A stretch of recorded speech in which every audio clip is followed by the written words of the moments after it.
Hi. Hello. Do you want to try and grab the bottle? So you're going to use the trigger and you're going to press multiple times. Yeah, that's right.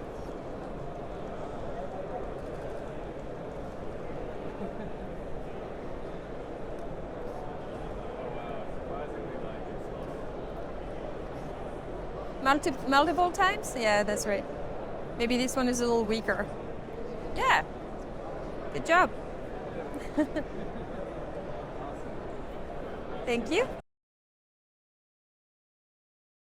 What are the applications that this is being used in?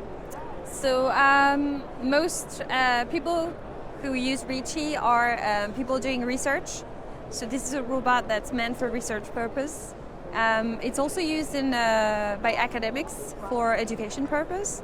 So it's mainly related to human-robot interaction and object manipulation, as well as navigation and mapping, because the robot can be fixed onto a mobile base that can navigate autonomously. Oh, so this one can also, I see the cameras are two different sizes. Yeah.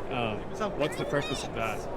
Initially, when it was launched in 2020, it was offered as a platform to develop applications, and so we put the SDK for visual perception, and we needed to have two different cameras so that the robot can have a wide angle and be able to detect people coming around him.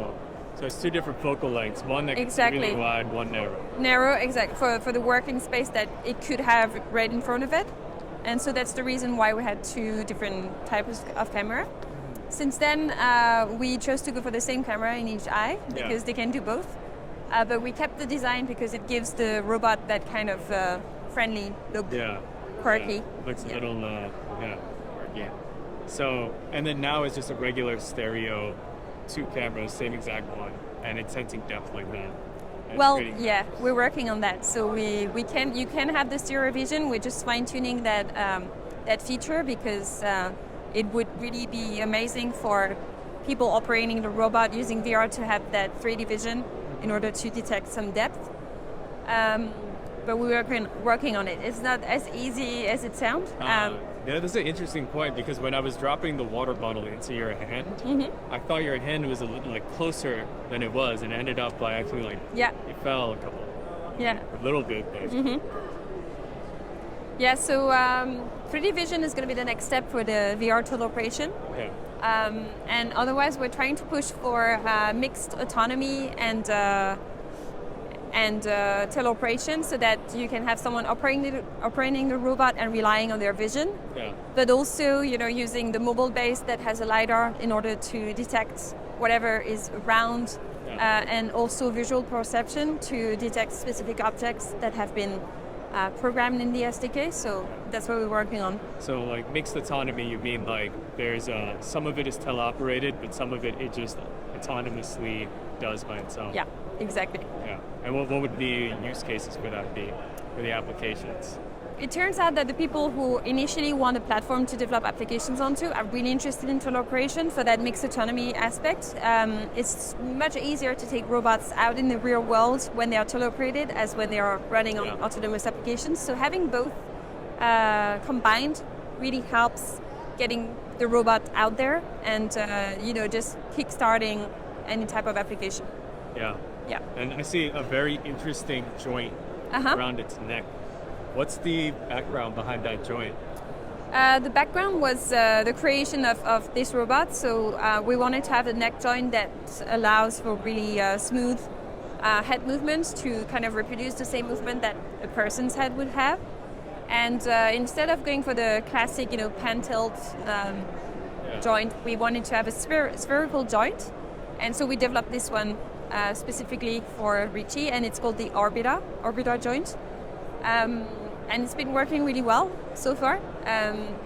We're also planning to potentially integrate it into the wrist of the robot in its same 3 degrees of freedom version. And we're thinking of integrating a 2 degrees of freedom version in the shoulders. Yeah. So for this robot. It looks very light.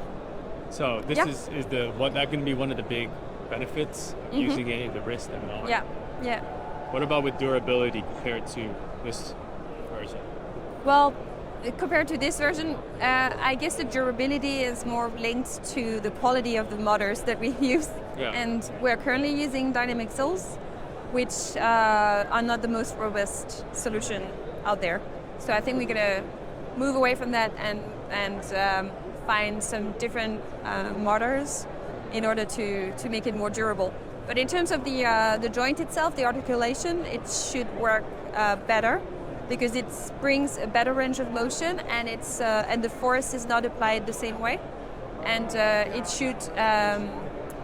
should help with the repetition of the force along the robot's arms.